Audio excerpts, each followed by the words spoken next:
I discovered the problem on a Tuesday morning in late June when my lawn started looking like the surface of Mars. And it wasn't because of the Phoenix heat. My name is Isaac O'Brien, and I'd been living in the Sagebrush Springs development in Scottsdale, Arizona for about 3 years. The house was perfect, a beautiful Spanish-style place with terracotta tiles and a backyard that backed up to the common area maintained by our homeowners association. I'd invested thousands into my irrigation system because in Arizona, if you want green grass and thriving plants, you need serious water infrastructure. The desert doesn't forgive half measures. That Tuesday, I was getting ready for work when I noticed through the kitchen window that my usually vibrant Bermuda grass looked stressed. Not just a little dry, but genuinely struggling.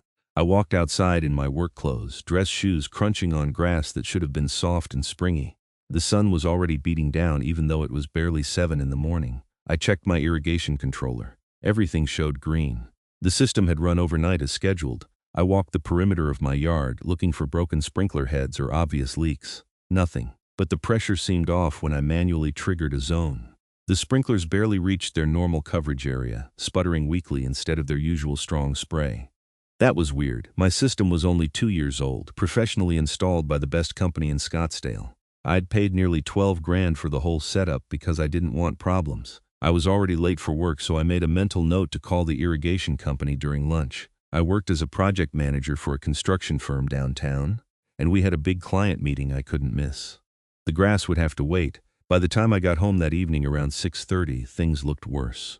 The temperature had hit 108 degrees and my yard was showing serious stress. My Desert Museum Palo Verde trees, which I'd planted along the back fence, were starting to droop. Those trees were tough as nails, adapted to the desert. If they were struggling, something was seriously wrong with my water delivery. I called Desert Gold Irrigation, the company that had installed my system. A tech named Miguel said he could come out first thing Thursday morning. I didn't love waiting 2 days, but it was their earliest availability. In the meantime, I manually ran my irrigation for an extra cycle that night, hoping to save my landscaping. Wednesday morning, I woke up early and went outside to really investigate. I followed my irrigation lines, which were mostly buried except where they connected to the main supply. My system pulled from the city water line, like everyone else in the neighborhood. I'd installed a separate meter specifically for irrigation, which saved money on sewer charges since that water didn't go down the drain. It was a smart setup that had been working flawlessly for 2 years. That's when I noticed something odd. At the back corner of my property, near the fence that bordered the HOA common area, the ground looked disturbed. Not by animals, this was different. Someone had dug here, then tried to cover it up. The dirt was a slightly different color and the grass hadn't fully re-established itself. I knelt down, not caring that I was getting my khakis dirty, and started brushing away the loose soil with my hands. What I found made my blood pressure spike. There was a splice in my main irrigation line. A professional splice, done with proper fittings and PVC cement, but it definitely wasn't original to my system. Someone had cut into my line and installed a T-fitting that branched off toward the HOA common area. The work was buried about 8 inches down, clearly meant to be hidden. I sat back on my heels, staring at this discovery. Someone had literally tapped into my private irrigation system. The realization hit me like a truck. The HOA had stolen my water. I stood up and walked to the fence. The common area on the other side was about 2 acres of shared green space with walking paths, park benches, and elaborate landscaping. We all paid HOA fees that supposedly covered maintenance of these areas. But now I was looking at the common area with new eyes. The grass was absolutely pristine, vivid green, and lush. The flower beds were bursting with roses, lantana, and Mexican bird of paradise, all thriving despite the brutal summer heat. The whole area looked like it belonged in Southern California, not the middle of the Sonoran Desert. My own yard was dying while the HOA common area looked like the Garden of Eden, and now I knew why. I took photos of everything. The disturbed ground, the illegal tap in my line, the lush common area beyond the fence. Then I called Desert Gold Irrigation back and told them I'd found the problem but still needed them to come out to document it and help me fix it. Miguel said he'd bump me up to that afternoon. While I waited, I did some math. My last water bill had been shockingly high now that I thought about it. I'd received it the previous week and nearly choked. $378 just for irrigation water in a single month. That was more than double my usual bill for June. I'd assumed it was because of the early heat wave we'd been having, that my system was running more to compensate. But no. I'd been paying to water 2 acres of HOA common area in addition to my own half-acre lot. Miguel showed up at 2 in the afternoon, a stocky guy in his 40s with sun-weathered skin and kind eyes. I showed him what I'd found. He knelt down, examined the splice, and let out a low whistle. "This is professional work," he said. "Whoever did this knew what they were doing." This isn't some amateur job. Could it have been part of the original installation? I asked, even though I already knew the answer. Miguel shook his head firmly. No way. I personally oversaw your install. Remember? This wasn't here. And look, you can see this PVC cement is a different brand than what we use. See how it's more yellow? We use OD, which dries clear. This is probably Christie's Red Hot Blue Glue. So someone came onto my property and deliberately tapped my line. That's exactly what happened. And it's not just wrong, man, it's illegal. This is theft of services. You need to document this thoroughly and report it. Miguel helped me carefully dig out more of the line to expose the full extent of the modification. The illegal tap had a 3/4-inch line running from my main supply toward the common area. We followed it to the fence, where it disappeared under the barrier into HOA territory. Miguel estimated that the tap had probably been siphoning off about 30 to 40% of my water pressure. That's why your system was struggling, he explained. Your pump and main line are sized for your property. When you steal that much flow, everything downstream suffers. You're lucky you didn't burn out your pump. Miguel took his own photos and wrote up a detailed report. He said he'd seen this kind of thing exactly once before, about 5 years ago in Mesa. In that case, a neighbor had tapped someone's line. The police had gotten involved, and the thief had ended up with criminal charges plus a civil lawsuit. Miguel suggested I contact both the police and a lawyer. After Miguel left, having capped off the illegal tap and restored my system to proper function, I sat in my living room and tried to decide my next move. I could go knock on doors at the HOA board members' houses and ask what the hell they were thinking. But that seemed naive. Whoever had authorized this knew it was wrong. They'd buried the evidence and hoped I'd never find it. I needed to be smart about this. I pulled out my HOA documents, which I kept in a file cabinet in my home office. Our HOA was called the Sagebrush Springs Master Association, and like most Arizona HOAs, it wielded considerable power over homeowners. The board consisted of 5 members elected by the community. The current president was a woman named Patricia Thornton, who I'd met exactly twice. She lived in one of the larger homes on Desert Vista Drive, a stern-faced woman in her late 50s who always seemed to be finding violations to cite people for. Your trash cans were out too long, your yard had weeds, your house needed repainting. She was relentless. The vice president was named Brenda Carmichael, another middle-aged woman who served as Patricia's right hand. The other 3 board members, 2 men and a woman, seemed like decent enough people but mostly went along with whatever Patricia wanted. Her personality dominated the board. I thought about the timing of this. The HOA common area had been renovated last fall, about 8 months ago. They'd ripped out the old desert landscaping, which had been mostly gravel, native plants, and drip irrigation, and replaced it with water-intensive grass and flowering plants. At the time, there had been some grumbling at the HOA meeting about the cost and the water usage, but Patricia had steamrolled the objections. She'd insisted the new landscaping would increase property values and make the neighborhood more attractive. What she hadn't mentioned was that she apparently planned to steal water from homeowners to maintain it. I pulled up my water bills online, going back over the past year. The pattern was clear once I knew what to look for.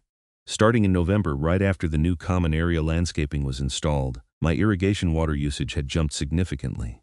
November through March, it wasn't too noticeable because cooler weather meant less watering overall. But April through June, my bills had been astronomical. I'd paid over $900 in excess water charges over the past 8 months, all to water HOA property. And I probably wasn't the only one. My property bordered the common area, but so did at least a dozen other homes along the same stretch. Had they tapped other people's lines too? I needed legal advice. I called my buddy James, who was a lawyer, though he practiced corporate law, not this kind of thing. He listened to my story and let out a long breath. Isaac, this is bad, like really bad, for them, I mean. This is theft, it's trespassing, it's fraud. If the HOA board authorized this, they've potentially exposed themselves to both criminal and civil liability.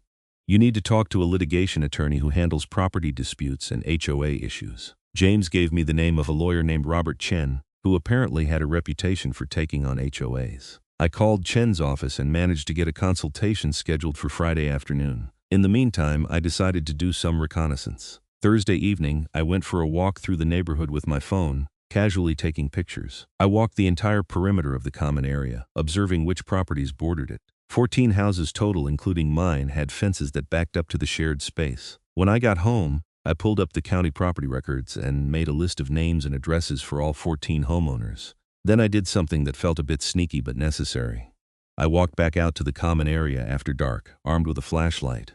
The area wasn't fenced off from the street side. Anyone could access it. I found the irrigation manifold for the common area tucked behind some oleander bushes near the street entrance. It was a large professional setup with multiple zone valves. But here's what was interesting. There was no water meter. The common area irrigation system didn't connect to any city water supply that I could see. The main supply line came from the direction of the residential properties. I followed the line as best I could in the dark, tracing it along the edge of the common area. It branched into multiple smaller lines that disappeared under the fence into various backyards. They'd done this systematically. The HOA had tapped into multiple homeowners' private water supplies to create a distributed irrigation system for the common area. It was actually clever in a completely illegal way. I took more photos, documenting everything I could see. Then I went home and spent the next 2 hours creating a detailed map showing the irrigation layout, the affected properties, and the timeline of events. Friday morning, I called the Scottsdale Police Department non-emergency line and explained the situation. The dispatcher seemed confused at first, then transferred me to an officer who handled property crimes. I explained again. The HOA had tapped into my private water line without permission, stealing water and costing me hundreds of dollars. Officer Reeves said he'd send someone out to take a report. 2 uniformed officers showed up around 11 in the morning. I showed them the illegal tap in my yard, which Miguel had capped but left exposed for documentation purposes. I showed them my water bills, Miguel's report, and my photos of the common area irrigation setup. The younger officer looked genuinely angry as he took notes. "This is insane. How could they think this was okay?" The older officer, whose nameplate read Martinez, was more measured. "We'll write this up as theft of services and criminal trespassing. The dollar amount pushes it into felony territory if you've lost more than $1,000. You'll need to calculate your total damages. We'll forward this to detectives and they'll investigate. You might also want to check with your neighbors to see if this happened to them too." After the police left, I had a decision to make. I could quietly pursue this through legal channels, or I could warn my neighbors. The right thing to do seemed obvious. If the HOA had tapped their lines too, they deserved to know. I drafted a letter keeping it factual and non-inflammatory. I explained what I'd discovered on my property, that police had been notified, and suggested that other homeowners whose properties bordered the common area might want to check their own irrigation systems. I included my phone number and email if anyone wanted to discuss it. That afternoon, I printed 13 copies and hand-delivered them to the other affected properties.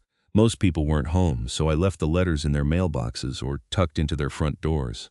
3 homeowners were home, and their reactions ranged from shocked to furious. My next-door neighbor, a retired engineer named Tom Williamson, immediately went to check his own yard. Sure enough, he found the same thing: a buried splice in his irrigation line tapping off toward the common area. Tom's face turned an alarming shade of red. "I'm going to personally strangle Patricia Thornton," he said. "My water bill has been insane. My wife and I have been arguing about it. She thought I was overwatering. I thought she was running the irrigation extra without telling me. And the whole time, those thieves were stealing from us." By Friday evening, my phone was ringing off the hook. 9 of the 14 homeowners had called me, and 8 of them had found illegal taps on their properties. We were all victims of the same scheme. The anger was palpable. These weren't wealthy people who could shrug off a few $100s. These were working families, retirees on fixed incomes, people for whom an extra $1,000 a year in water bills was a real hardship. One woman, Linda Shaw, told me through tears that she'd been skipping her medication copays to afford her water bill. She'd thought something was wrong with her irrigation system and had felt guilty about the waste. Now she was learning she'd been systematically robbed by the very organization that was supposed to serve homeowners' interests. I suggested we all file police reports individually and coordinate our response. We scheduled a meeting for Sunday afternoon at Tom's house to discuss our options as a group. My consultation with Robert Chen, the attorney, happened Friday at 4. His office was in a professional building near Old Town Scottsdale. Chen was a sharp-dressed man in his early 40s with an intensity that I found reassuring. I walked him through everything: the discovery, the documentation, the police report, the other homeowners. Chen listened carefully, occasionally jotting notes on a legal pad. When I finished, he leaned back in his chair. "This is one of the most egregious HOA violations I've encountered," he said, "and I've seen some truly awful behavior from HOA boards. But this crosses into criminal territory. The board members who authorized this could face jail time." "What should we do?" I asked. "First, you and the other affected homeowners need to calculate your total damages. Get your water bills, figure out the excess charges, add in any costs for repairs or professional services like your irrigation company. Document everything meticulously. Second, you all need to file police reports if you haven't already. Third, we need to determine whether the HOA as an entity authorized this, or if it was rogue action by individual board members. That affects liability and how we proceed legally." Chen explained that I could sue both the HOA and the individual board members. The HOA had insurance, but it probably wouldn't cover criminal activity.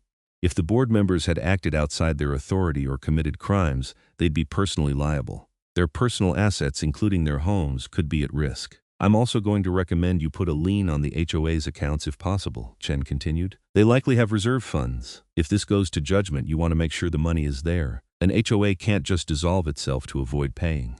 We discussed his fees. Chen worked on contingency for this kind of case, meaning he'd take a percentage of any settlement or judgment. But he also charged an upfront retainer for initial work. It was expensive, but I was angry enough to pay it.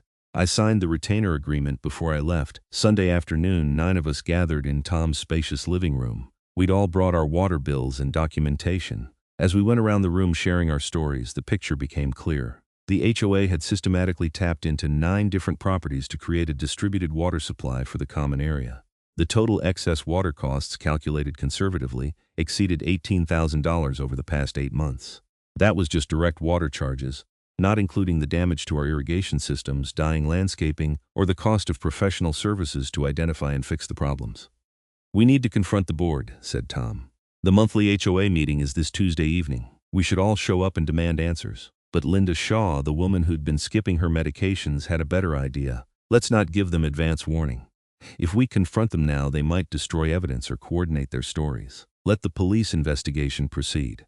Let them think we haven't figured it out yet. She had a point, but I wasn't sure I could stay quiet for long. My anger was burning hot. These people had stolen from us, from our homes, and they'd done it with such calculated precision that it had to have been planned at the highest levels of the HOA. We compromised. We'd give the police 2 weeks to investigate. If nothing happened by then, we'd go public at the HOA meeting and demand accountability. In the meantime, we all filed our individual police reports. The detective assigned to the case was a woman named Sarah Rodriguez. She called me Monday morning and said she was treating this as a conspiracy to commit theft. She'd be interviewing each victim and would eventually need to interview the HOA board members. The next 10 days were tense. I kept waiting for Patricia Thornton to knock on my door or send me a threatening letter. But nothing happened. The neighborhood seemed normal on the surface. People walked their dogs. Kids played in the street, and the HOA common area continued to look suspiciously lush and green. Then, on a Wednesday morning, everything exploded. The HOA received its quarterly water bill. I found out about it from Tom, who found out from his wife, who was friends with one of the HOA property management company employees. The water bill for the HOA common area was catastrophic, over $17,000 for a 3-month period. This made no sense at first, until we realized what had happened. The HOA actually did have its own water meter for the common area, but because the board had tapped into homeowners' private lines, they'd barely used that meter. The bill had been minimal for months.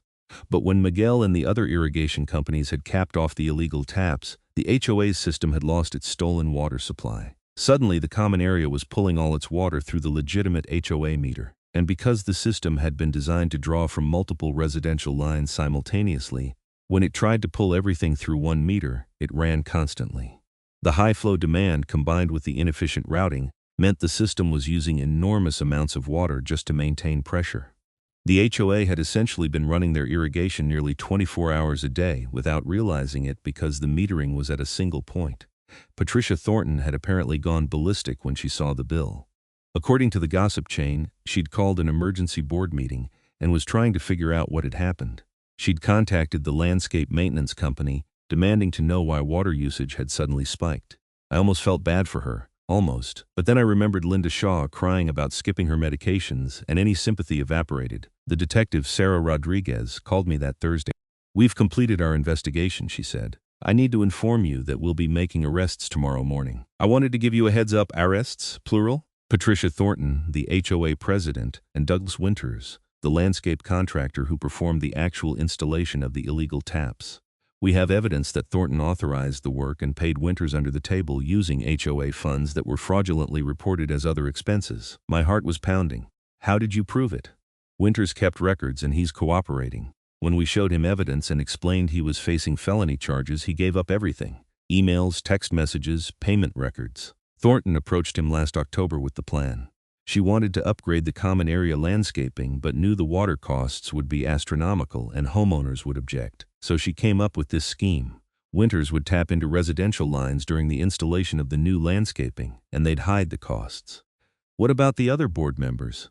We don't have evidence they knew about it. Thornton kept this between her and Winters, apparently. She told the rest of the board that the new landscaping would have efficient irrigation, which was technically true. She just didn't mention that the efficiency came from stealing water. Friday morning, I watched from my front window as 2 police cars pulled up to Patricia Thornton's house at 7 in the morning. Officers knocked on her door, and moments later, I saw Patricia being led out in handcuffs. She was wearing a bathrobe and looked absolutely stunned. Neighbors came out of their houses to watch. Word spread through the development like wildfire. The arrest became the lead story on the local Phoenix news stations by lunchtime. HOA president arrested for water theft scheme, read the headlines. Reporters descended on Sagebrush Springs, knocking on doors and asking for interviews. I declined, not wanting to jeopardize any legal proceedings, but Tom Williamson gave an impassioned interview about how the HOA had betrayed homeowners' trust. The next HOA meeting, scheduled for the following Tuesday, was an absolute circus. Over 100 homeowners showed up, filling every seat in the community center and spilling out into the hallway. The remaining 4 board members sat at the front table looking shell-shocked. Brenda Carmichael, the vice president who'd assumed Patricia's role, tried to call the meeting to order but was shouted down. Tom stood up, his voice cutting through the chaos. "We need answers. How could this happen? What oversight failed? And how are you going to make this right?" Brenda stammered through an explanation. She claimed the rest of the board had no knowledge of Patricia's scheme. The landscape renovation had been approved by the board, but Patricia had handled the contractor relationship personally. She'd presented invoices that the board had approved for payment, but those invoices hadn't itemized the irrigation installation in detail. Patricia had essentially committed fraud against the HOA itself, as well as against the individual homeowners. "What about the $17,000 water bill?" Someone shouted from the back. Brenda winced. "We received it last week. The HOA doesn't have sufficient reserves to cover it. We're going to need to implement a special assessment." The room erupted in fury. A special assessment meant every homeowner in the development would be billed extra to cover the cost. We'd all be paying for Patricia's crime. I stood up. "That's not acceptable. The 9 homeowners who were directly victimized shouldn't have to pay a dime, and frankly, neither should anyone else. This was caused by criminal conduct. The HOA needs to pursue insurance claims, sue Patricia personally, and figure out how to cover this without passing the cost to innocent homeowners." The crowd applauded. Brenda looked miserable but nodded. "We're consulting with our attorneys. We filed a claim with our insurance carrier, but they're saying the policy doesn't cover criminal acts by board members." Of course it didn't. Insurance never covered the things you actually needed it to cover. The meeting devolved into 3 hours of angry homeowners demanding accountability, the board members insisting they hadn't known, and various proposals for how to move forward. By the end, the board had agreed to several things. No special assessment would be levied until all legal and insurance options were exhausted. The 9 victims would be reimbursed immediately from HOA reserves for their documented water costs, and the entire board except Brenda would resign to allow for new elections. It was something, but it didn't feel like enough. I wanted justice, not just reimbursement. Robert Chen filed a civil lawsuit on behalf of myself and the other 8 victims 2 weeks later. We sued Patricia Thornton personally, Douglas Winters the contractor, and the HOA as an entity. We sought compensatory damages for our water costs, punitive damages for the criminal conduct, and attorney's fees. The total claim was for over $200,000, which seemed like a lot for water bills. But Chen explained that punitive damages in Arizona could be substantial when the conduct was particularly egregious. Patricia's criminal case moved forward in parallel. The Maricopa County Attorney's Office charged her with 9 counts of theft, conspiracy, fraud, and several other charges I didn't fully understand. Winters was charged too, but received a plea deal in exchange for his testimony against Patricia. He'd serve 6 months in jail and pay restitution. I ran into Patricia once during this period, in the parking lot of a grocery store in early August. She was thinner than I remembered, with dark circles under her eyes. When she saw me, something in her expression hardened. "I hope you're happy," she said. "You've destroyed my life." I stared at her, incredulous. "I destroyed your life? Patricia, you stole from me.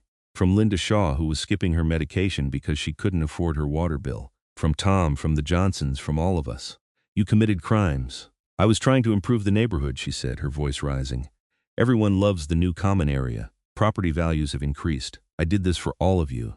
You did it without permission, using stolen resources. That's not heroism, Patricia. That's theft." She looked like she wanted to say more, but instead she just turned and walked to her car. I watched her drive away, feeling a mix of anger and something close to pity. She genuinely seemed to believe she'd been in the right, that her good intentions justified criminal means. The civil case took months to wind through the courts. Patricia's attorney tried various defenses, arguing that we'd benefited from the improved common area so we shouldn't complain about the means. The judge wasn't impressed.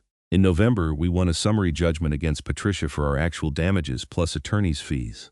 The punitive damages claim would go to trial, but Chen was confident we'd win that too. Patricia's criminal trial happened in January. I attended several days of testimony, sitting in the gallery with Tom and Linda and the other victims. The evidence was overwhelming.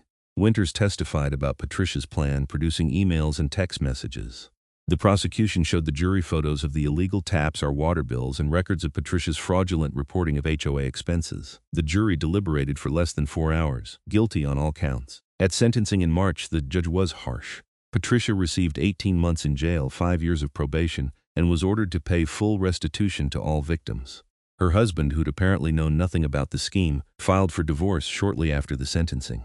Their house went up for sale to cover the restitution and legal debts. Patricia was disgraced, bankrupt, and facing time behind bars. I should have felt satisfied, but mostly I just felt tired. The whole ordeal had consumed a year of my life. The stress had affected my work, my relationships, everything. And for what? To hold someone accountable for something that should have been unthinkable in the first place. The HOA, meanwhile, underwent massive changes. The new board, elected in a special election, implemented strict oversight measures. All expenses over $500 required 2 board signatures. All contracts required competitive bidding and full documentation. The board hired a professional management company to handle day-to-day operations, taking power away from individual board members who might be tempted to abuse their positions. The $17,000 water bill was eventually covered through a combination of sources. The HOA's insurance carrier, after initially denying the claim, settled for 40% of the amount after we threatened to sue them for bad faith. Patricia's restitution payments covered another chunk. The rest came from HOA reserves, which meant that routine maintenance was scaled back for a year, but no special assessment was needed. My own irrigation system was fully repaired and working perfectly. My grass recovered, my trees thrived, and my water bills returned to normal. Miguel from Desert Gold Irrigation gave me a discount on the repairs, saying it had been the most interesting service call of his career. I kept in touch with Tom and Linda and some of the other victims. We'd formed a bond through the shared trauma. Linda, who'd been skipping her medications, used her restitution money to catch up on her health care and was doing much better. Tom installed a security camera system aimed at his backyard, paranoid that the new board might try something similar. I told him he was being ridiculous, but I understood the impulse. Trust, once broken, was hard to rebuild. The common area landscaping, ironically, had to be completely redone. When the legitimate HOA water supply couldn't keep up with demand, and the HOA couldn't afford the astronomical water bills, the board made the decision to return to desert landscaping. They ripped out the water-hungry grass and flowering plants that Patricia had installed and replaced them with native plants, decorative rock, and efficient drip irrigation. The new design was actually beautiful in its own way, and the water bills dropped to less than $1,000 per quarter. In April, a year after I'd first discovered the illegal tap in my yard, I received my final check from Patricia's restitution payments. It was for $342, the last of what she owed me. I deposited it and tried to feel some sense of closure. That weekend I was working in my yard planting some new agave plants along the back fence when my phone rang. It was Robert Chen. Isaac wanted to give you an update. Patricia Thornton is being released next week. She got time off for good behavior. I sat back on my heels, processing this. 7 months. She served 7 months out of an 18-month sentence. That's how the system works sometimes, Chen said. But she's still on probation for 5 years. If she violates in any way, she goes back inside. And she's still financially ruined. Her credit is destroyed. She lost her house, her marriage, her reputation. The consequences are real, even if they don't feel sufficient. After we hung up, I thought about Patricia. Where would she go when she was released? What would she do? Her entire life had imploded because of her choices. She'd been so convinced that she knew what was best for the neighborhood that she'd committed serious crimes to achieve her vision. And in the end, even her vision had been undone. The landscaping she'd been so proud of was gone, replaced by the kind of desert-appropriate design that should have been there all along. I went back to planting my agaves, their thick leaves catching the afternoon sun. These plants would thrive here because they were meant for this environment. They didn't need excessive water or constant maintenance. They worked with the desert, not against it. That evening I sat on my back patio with a beer, looking out at my yard. The grass was green and healthy, the irrigation system humming along efficiently. The sun was setting, painting the sky in shades of orange and pink that only an Arizona sunset could produce. My water bill was normal. My stress levels were manageable. Life had returned to something approximating normal. But I'd learned some hard lessons. I'd learned that HOAs, given unchecked power, could become little dictatorships. I'd learned that people could justify almost anything if they convinced themselves their motives were pure. I'd learned that fighting back against injustice was exhausting and expensive and time-consuming. But sometimes necessary. Most importantly, I'd learned to pay attention to my water bills. Tom came over that evening to borrow some tools, and we ended up sitting on the patio together, watching the last light fade from the sky. We talked about the past year, about everything that had happened. "You know what bothers me most?" Tom said, nursing his own beer. "Patricia genuinely thought she was the victim in all this. Right up until the end, she acted like we were the bad guys for holding her accountable." I nodded. "Some people can't accept responsibility for their actions. They'll always find a way to blame someone else." "The new board seems good, at least," Tom offered. "They're being really transparent about everything. Monthly financial reports. Open discussions about all major decisions." "That's because they learned the hard way what happens when board members operate in darkness," I said. "Accountability requires visibility." We sat in comfortable silence for a while, listening to the cicadas starting their evening song. The desert was coming alive as the temperature dropped, creatures emerging from wherever they'd hidden during the brutal day. "Thanks for fighting this," Tom said eventually. "A lot of people would have just paid the bills and complained to their neighbors. You actually did something." I shrugged, uncomfortable with the praise. "I got lucky that I found the tap, and lucky that Miguel knew what he was looking at, and lucky that Winters kept records and was willing to cooperate with police. A lot of things could have gone differently, but they didn't. And because you pushed, Patricia couldn't keep getting away with it. That matters. Maybe it did. I wanted to believe that justice had been served, that the system had worked. But Patricia would be out of jail in a week after serving just over half her sentence. She'd probably rebuild her life eventually, find a new place to live, maybe even a new relationship. Meanwhile, Linda Shaw would always remember the months she'd gone without proper medication because she couldn't afford her bills. Tom and his wife would always carry the memory of the arguments they'd had over water usage when they'd both been innocent. I'd always feel a flash of anger when I thought about finding that illegal tap in my yard. The consequences weren't equal. They never were. But at least there had been consequences at all.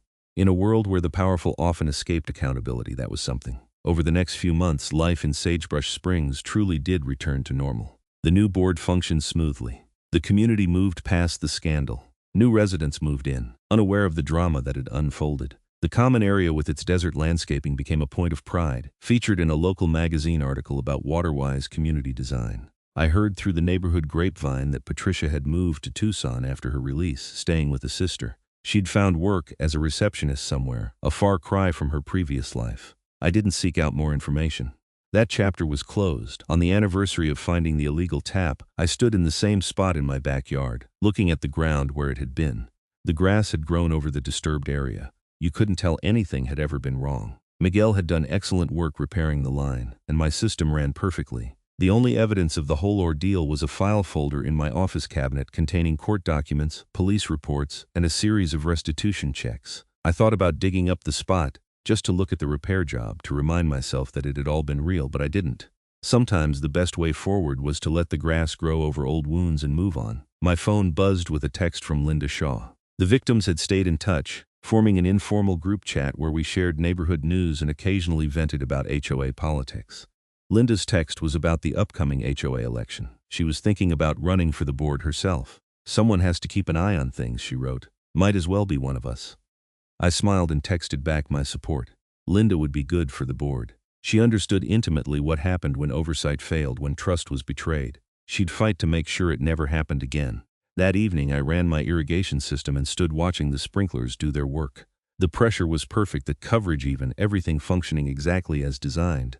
My yard was my own again, my water was my own, and the future felt secure in a way it hadn't for a long time. The HOA had choked on their 5-figure water bill, Patricia had faced justice, and the neighborhood had learned valuable lessons about accountability and oversight.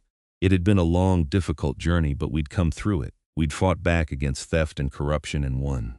In the desert, water is life. Patricia Thornton had tried to steal both from us, and she'd paid the price. The system wasn't perfect, but it had worked well enough. Justice had been served, restitution had been paid, and reforms had been implemented. Sometimes, that was the best you could hope for. I went inside, poured myself another beer, and settled onto the couch. Tomorrow I'd go back to work, back to my normal life, managing construction projects and dealing with everyday problems.